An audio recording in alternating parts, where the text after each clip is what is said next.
Welcome to the Weird Library. I am the Librarian. It is a pleasure to meet you here. Many have attempted, but failed, to visit through various means where you have merely stumbled. Indeed, the stars must be right, and the mists have waned. Do not let the strangeness of these walls concern you, nor the vast collection of its tomes. I have selected a particular tale in anticipation of your arrival.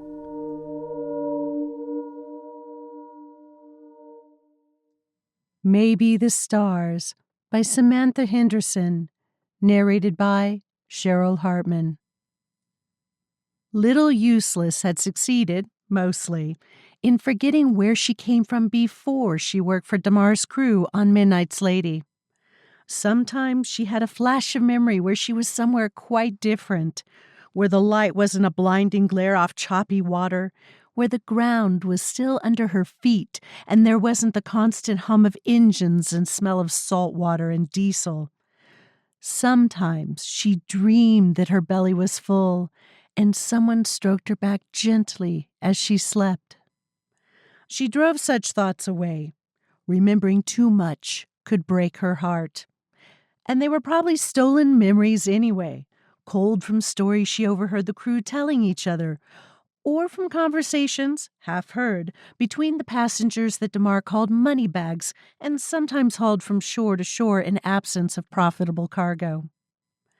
There was Damar and his first mate Hermer, who was sickly white and had a thick accent and swore in German when he was drunk, which was also when he liked to catch her and pinch her hard.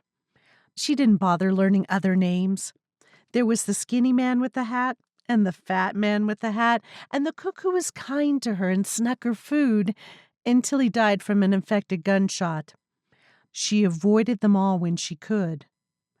There was another kind of passenger that Damar called useless, like her. And although they were often stowed for a time in the airless bilge-wash chambers below decks, they were always, eventually, dropped over the side. Sometimes they were in canvas bags, and sometimes they weren't.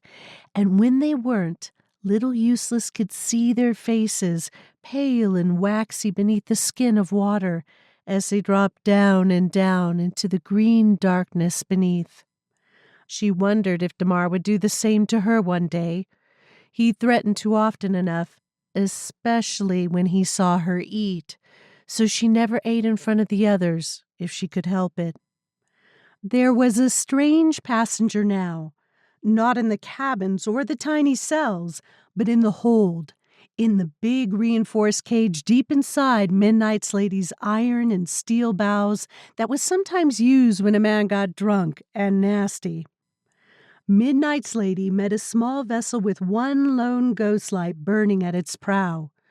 There was much low-voiced, urgent talking and scuffling on deck. She'd crouched beneath the lip of the captain's cabin and listened, hearing at least 3 different languages and a muffled sound that might have been a drop load or a shot. The next morning, when she dumped a night bucket over the side, she saw no other ship, but a thick oil slick on the water that flexed an infinity of rainbows this way and that. Last year, they smuggled a full-grown tiger from India to Dubai, and the iron walls of the hole still retained some of the rank smell of cat. The new passenger smelled dank, like a room recently scrubbed of mildew, like newspapers that were used to wrap fish. Little Useless, having sluiced out the privies with seawater and beaten the black bugs out of Damar's bedding, crept into the hold. The passenger hunched into himself, a gray lump in the far corner of the cage, breathing as if the rusty air hurt him.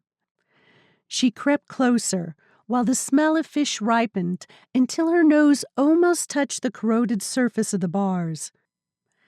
A hitch in the prisoner's breathing, a preternatural stillness, and a low growl that should have warned her away. And then, with a snarl like the tiger's, the figure rose and arrowed towards her. Little Useless pushed herself away from the bars. At first, she thought the prisoner wore a mask, one that covered the entire head, like Damar and some of the crew wore when they went raiding. But it wasn't a mask. The prisoner's forehead was high, rising into a dome bald head, and its nose was flat as if pushed into his face. His eyes were huge, bulbous, and gray-green, and so far apart as to be almost on the sides of his head. Thin lips drew back from a maw full of serrated teeth sprouting from pale pink gums. The arms were modeled like the face, with yellow patches and thick with cord and muscle. The hands reached for her, webbed and tipped with razor claws. She backpedaled away from the cage, landing on her bottom and scooting away as far and fast as she could. The creature crashed into the bars, one arm straining between them, the webbed hands spread like a starfish. Little Useless pressed against the metal wall, the backs of her thighs stinging where the corroded floor had scraped through her tattered trousers. The creature stayed suspended for a long moment before it sunk, head bowed to the floor. The mottled green arm lay limp outside the bars, the fingers curled into the palm. For a second, she thought it was dead. And then the shoulders heaved and the raspy breathing began again. Little Useless swore to herself she wouldn't go back until the cook, the successor to the kind one who died, this one's cooking was as flat and bitter as his vinegar face, gave her a steel pan of fish entrails and told her to take it to the prisoner. She knew better than to refuse and balanced the sickening mess in one hand as she negotiated the latter, letting her eyes adjust to the gloom until she could see the lump at the far side of the cage. She shoved the pan through the slot at the bottom of the cage door and scuttled away, waiting to see what it would do. It didn't move, and she had to listen hard to hear if it breathed at all. There were cabins to clean, crew and money bags, some still neat as a pin, some with blood or vomit or the other leaving of the human body to clear away. Nothing shocked her now. She once found a dead woman in Damar's bed. And then, although she had no orders to do so, she ventured down into the hold again. The creature leaned against the near side of the cage, and the pan with its rotting mass of offal was pushed out from under the bars, rejected. The prisoner turned and saw her standing there. She was held in the stare of one unblinking bulbous eye, like a giant dull quartz pebble. Then a translucent membrane lowered over it, blocking out her, blocking out the world. Stepping closer, she saw the creature's skin was peeling away from the layer beneath. The thin lips were cracked and painful looking, and the webbing between the fingers was threaded with pink. Little Useless took the rejected pan and dumped the contents over the side. She fetched one of her buckets, lowered it over the edge to fill with seawater, and hooked it around her neck to carry it with minimum spillage into the hold. The creature was in the same position, and as she pushed the bucket against the bars, the thick membrane blinked up, and it watched her with a kind of curiosity. Presently, it rose, and with a shuffling walk it supported itself along the bars until it reached the bucket. With a sigh, it plunged its hands inside. Little Useless inched closer and watched while the creature cupped the salt water and brought it to its face, not to drink, but to moisten its skin. Thin sheets of skin were peeling away there too, reminding her of fish left too long in the sink before cooking. The thick skin on either side of the neck was trembling oddly, and she saw that it split horizontally at regular intervals in time with the creature's breathing, exposing tissue that looked red and fragile. "You live in the salt water," she said. It stopped splashing its face and looked at her intently. "Under the sea," she continued. "And you're dying here." It didn't answer, rubbing salt water by the handful over its arms until the bucket was empty. Silently, she reached for it, putting herself well within the creature's reach, but it made no move towards her. She refilled the bucket once, twice, each time waiting while the strange prisoner bathed its patchy peeling hide. Now, there were still raw spots, but the loose skin had sloughed off, and beneath it, the skin was in parts mottled green-blue, like a parrotfish, in parts smooth and gray, like a dolphin. The eyes were brighter now, like wet agates, and she thought it breathed easier as well. It croaked at her, and the bark of it almost sounded like a word. It tried again, and the harsh sound softened as it forced its strangely shaped lips to human speech. "Air and water," it said, and swallowed while the roughness at the sides of its neck flexed in and out. She leaned forward, concentrating on understanding the strangely accented words. "I was born in air and went to the water long ago. First the fresh, then the salt, then my home in the deep sea. I can live in the air and fresh water for a while, but in time they rot me." "So you're not a man at all," she said. "You're not human, like the tiger." It tilted its head at her, as if it wondered at the word tiger. "Human? No, I haven't been human in a long time." Later, as she rubbed pumice on the deck, Little Useless realized that it was a long time since she considered her own self human. In brief glances in the mirror in Damar's room, or in a pane of glass, she saw a thin, oddly jointed figure who reminded her of a spider. There was a time that the Moneybag's passengers, especially the women, would look at her sympathetically and try to speak to her or give her food. Now they let their eyes slide over her. Even the crew, which was so changeable it seemed Damar was the only anchor and constant, avoided speaking to her, even to scold and threaten. At dusk, the cook gave her another pan of offal to take to that leper in the hold. She wondered if he really thought she believed such a lie. "He didn't eat last time," she said. "I had to throw it away." He shifted on his feet, and she tensed, prepared to dodge the blow. But the cook didn't strike her. "He'll eat when he gets hungry enough," he growled, turning back to his pots, and she took the nauseating mess and crept out. Little Useless climbed one of the access ladders down to where the wake foamed behind Midnight's Lady and dumped the contents, rinsing out the pan. She filled another bucket and carried it down the hold and watched while the creature bathed itself again. When she brought another bucket, he applied handfuls of salt water to the formations to either side of his neck, which softened into structures she recognized as gills. Pale green flaps lighter than the rest of his body, with delicate red branching structures like tree coral that were exposed every time he took a deep breath. "I'm sorry," she said after a time. "They won't let me bring you any real food." He shook his head. "I can live a long time without food. The salt water will do for now." She brought a third bucket, her shoulder aching with the effort of bringing it down the ladder. This time, instead of bathing in it, he cupped a double handful of water in his webbed paws and contemplated it, like a fortune-teller with a crystal ball.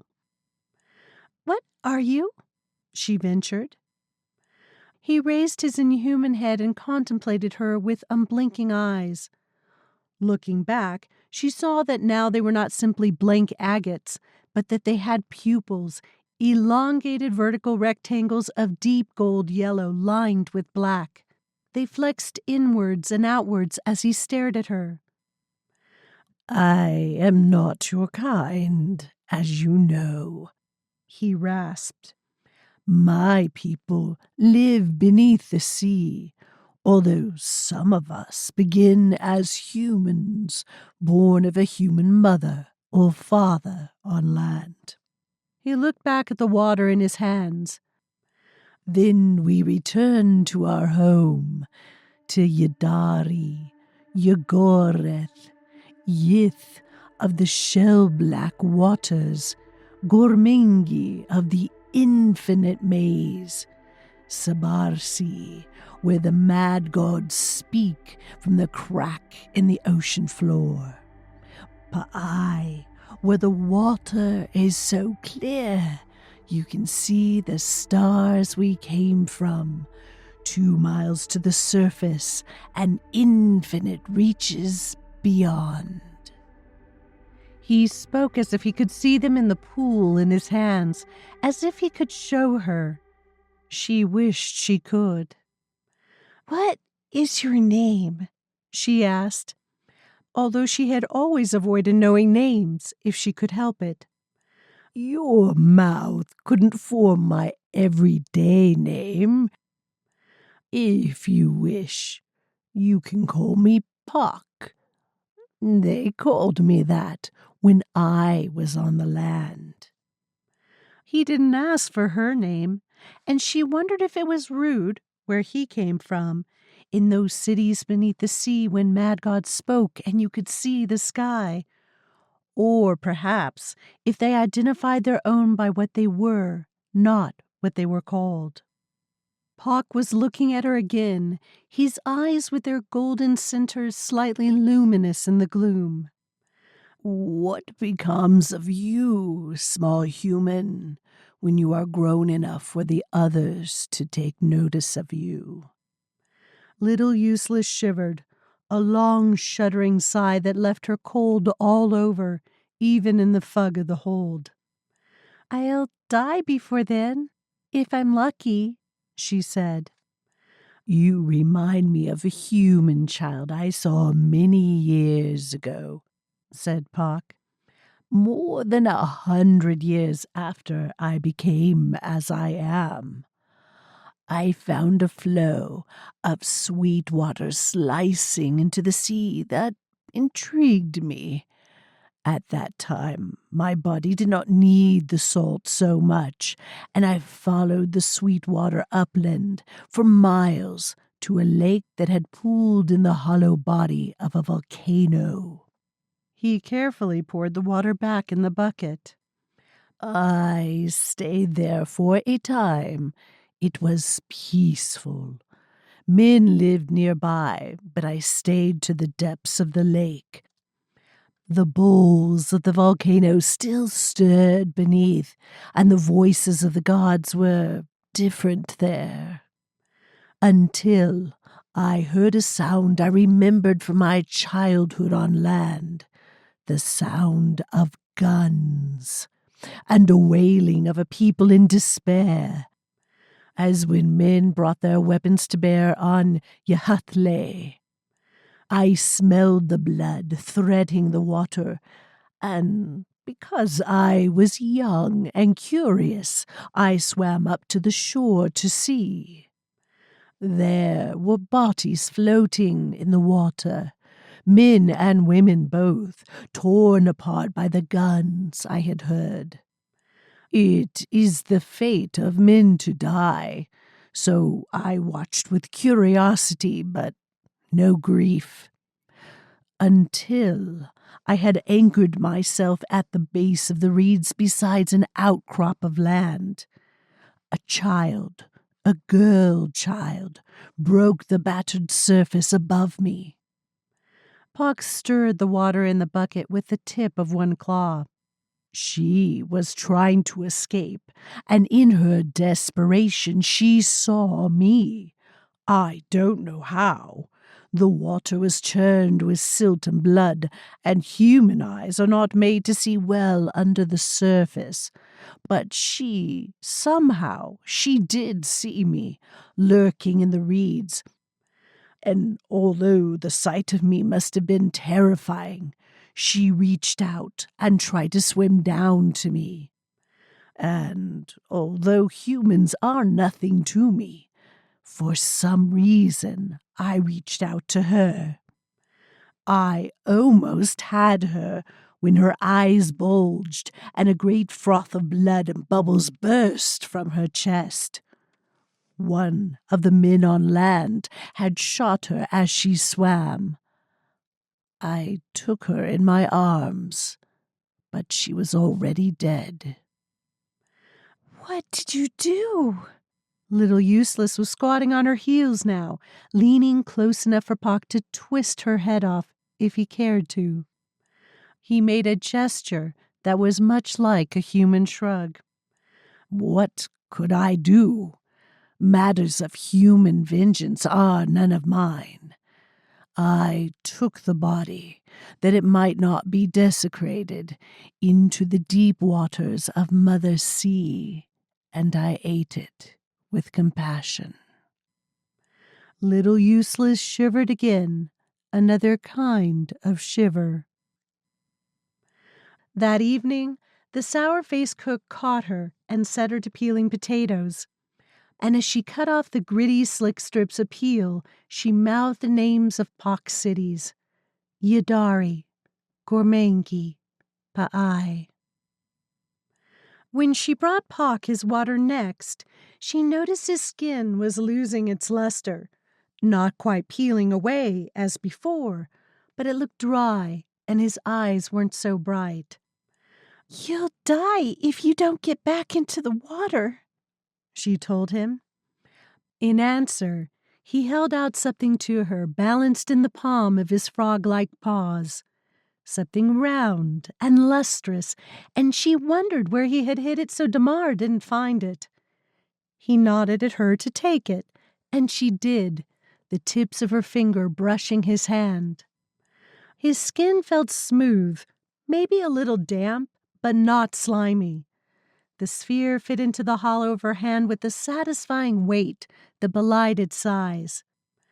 It looked gold, not the butter-yellow gold of the ingots Damar had stacked in his cabin once, or coppery bright like old jewelry. Instead, it had almost a green patina, like the faint sheen of algae across its surface. When she looked closely, the green glaze resolved itself into tiny figures, aquatic figures, dolphins and octopi and things she couldn't name. She wouldn't swear that they didn't move. I know where we are, Pock said. I feel the surge of the water against the hull, and although I cannot see the stars, they speak to me through this iron prison. My people came from the stars in the beginning, and the older I get, the louder they call. The membrane flickered over his now dulled eyes. This object is a message to my people. If you drop it over the side within the hour, they will find it. They will read it and come to get me. Little Useless closed her hand over the sphere. I will. But you need to know this. My people will kill all on board. Do you understand that? She nodded. And more. The Yagathi sphere. It is valuable to your kind. If you give it to the man who keeps you here instead, he may be kinder to you. Or if you can hide it and one day make your own escape, you will find those who will give you more gold than you can imagine. Do you understand that as well? This time she didn't answer. There was no need to answer. She tucked the ball beneath her shirt as she emerged from the hold, blinking in the sunlight. Damar and Hermer were talking in low tones on the foredeck, and the first mate frowned at her as she ducked away and tried to make herself smaller. I don't like it either, she heard Damar say, but the money's too good. You know, and I know that ain't no leper. I know, and you won't know anything unless you shut the hell up. I don't need a panicky crew, not when they're as superstitious as you are. Word gets out, and I'll know who to drop. Little Useless scanned the ship to see where she could safely throw the sphere without it being fouled or catching on a rope or ladder, or without a crewman seeing what she was doing. There, a clear deck and no one at the railing. She darted for the side, pulling out the sphere as she went. Hey, what are you doing? The sound of the first mate behind her made her go faster, cursing as she went. She'd forgotten how it would catch the sunlight away from the gloom of the hold. What do you have there, you little bitch? At the railing she turned, holding out the sphere. She felt the small marine creatures on its surface moving beneath her fingers. Damar was close behind Hermer. It's something she got from that thing in the cage. Don't you dare. The instant before she threw the sphere, stretched infinite.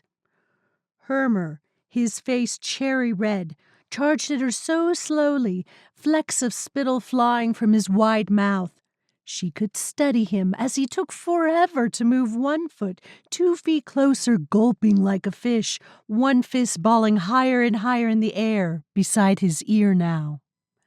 The sphere was falling freely, and she gasped with the shock of how swiftly time returned to its natural state.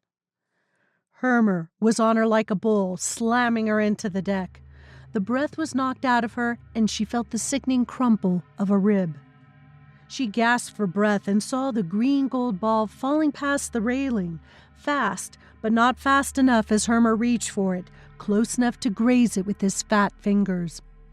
She swung her legs weakly forward, no strength in her, but it was enough to trip Hermer, and he fell against the railing with a grunt. Her cheek was pressed against the rough, salty wood and the rusty rail, and she saw the sphere drop down past the iron hull, raising barely a splash as it hit the water. By a trick of the wave, she could see the golden ball just beneath the surface, as if under a thick pane of glass. Suddenly, its green-gold coloration didn't seem alien at all, but as beautiful as man's works were ill-made. So Pock would appear underwater, master of his element, clean-limbed, while her kind were shambling apes. More pain as Hermer kicked her in the side, cursing in a long, spitting stream of German. She forced herself to her hands and knees and scuttled sideways, barely avoiding the next vicious kick. Back quick like a crab, towards the trapdoor that led to the hold. Various crews stood about, bemused. They'd seen the skinny scrap from the scullery lean over the side and heard the first mate yell at her, and couldn't puzzle out the rest. Men crowded at the rail now, and she heard Damar calling for a spar, a net, anything. Just as she reached the door, Hermer fell on her again, slapping at her until she lost her grip and half fell into the doorway, grabbing at the ladder. Hermer rose and kicked her once more. Another rib shattered, and she wobbled and fell. She caught herself once, halfway down, the impact wrenching one arm half out of socket, but breaking her fall enough so she didn't smash her brains out at the bottom. With a final curse, Hermer slammed the trapdoor shut. She knew he'd kill her if he saw her again, and likely Damar wouldn't stop him. Pock pressed against the bars, and she crawled towards him. As she neared him, he reached out, and she wondered if this was the last sight that long-ago child saw as well, this alien creature reaching out to it with an alien compassion. At the lip of the bars she stopped and collapsed within herself. She tried to speak and found she had no air, and pressed her elbows against her aching ribs. It hurt, but it seemed to keep her breath in and air in her lungs. I did it, she managed. Hermer almost stopped me, but I saw it sinking. Too fast for a net. It's on the bottom by now, said Pock. They've already found it. Pock, she said, could I go with you? You said you were born on the land and that the blood of your kind took you, changed you, that many have the deep sea blood. Do I? Could I change? She remembered she never felt human and allowed herself a fierce, desperate hope. A webbed hand cupped her face and took her gently beneath the chin, lifting it until she was looking into the bulbous, opalescent eyes of her friend. No, child, he said, raspy and reluctant. I don't see it anywhere in you. I wish I did. You are not like me. Little Useless had learned a long time ago not to cry. Not when she was hungry, not even when Hermer kicked her in the ribs. But now, hot tears spilled from the outer corners of her eyes, and she tasted salt. Pock didn't blink, and she closed her eyes and felt his other hand stroke her back. Despite the pain, she fell into a half-sleep. There was something touching her hair and a familiar voice singing a strange song. She knew it was no language that was ever spoken on dry land, yet she understood the gist of it. A tale of the city of Pa'ai, made of living coral and the stories they sang there. In her doze, she heard the sound of alien bodies hauling themselves up the sides of Midnight's Lady, the slap of webbed, wet feet on the deck, the screams of the crew. The screaming went on a long time, but she didn't care, so long as Pock stroked her hair. She sat alone under the stars. Although there were no bodies left, the smell of blood was coppery in her nostrils. Another ship, fast moving with searchlights that flashed over the deck of Midnight's Lady. Voices through a megaphone.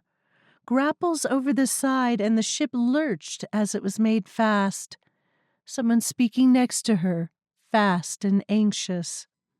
There's a child. Hard to tell, he's so thin, more severely malnourished. Oh, I think it's a girl. I can't, no. Almost catatonic, I'd say. And she's been beaten. Badly beaten.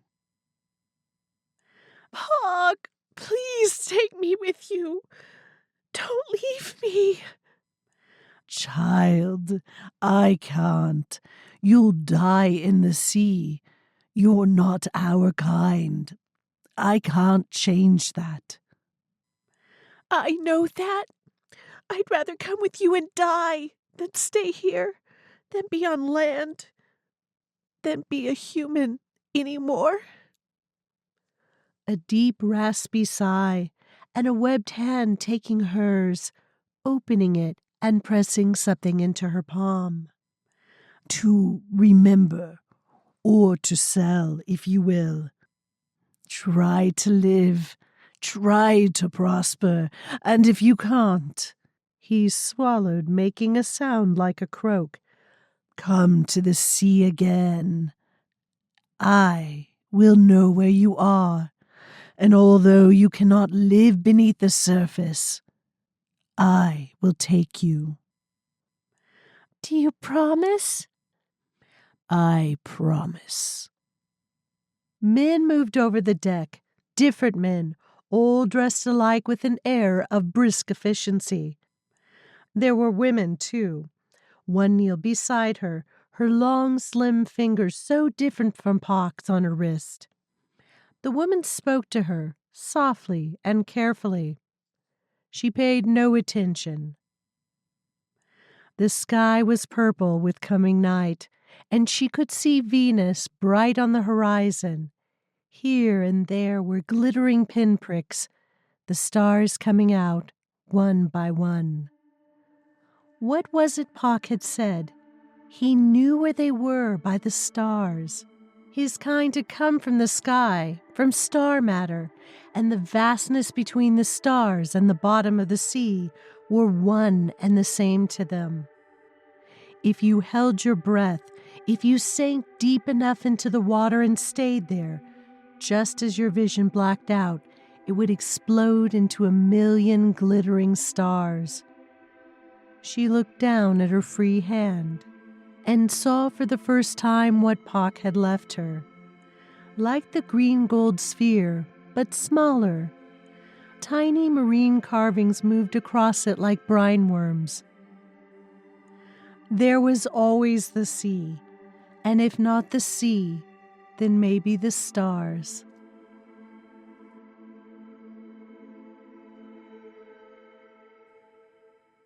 Samantha Henderson lives in Covina, California, by way of England, South Africa, Illinois, and Oregon. Her short fiction and poetry have been published in Realms of Fantasy, Strange Horizons, Goblin Fruit and Weird Tales, and reprinted in the years Best Fantasy and Science Fiction, Steampunk 2, Steampunk Reloaded, Steampunk Revolutions, and the Mammoth Book of Steampunk.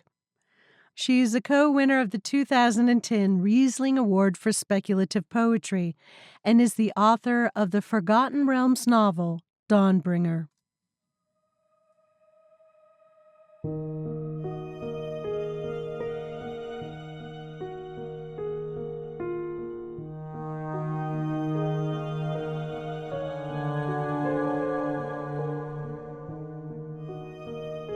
It has been wonderful having you visit, but time is fleeting. The universe has begun to shift away from our convergence. For now,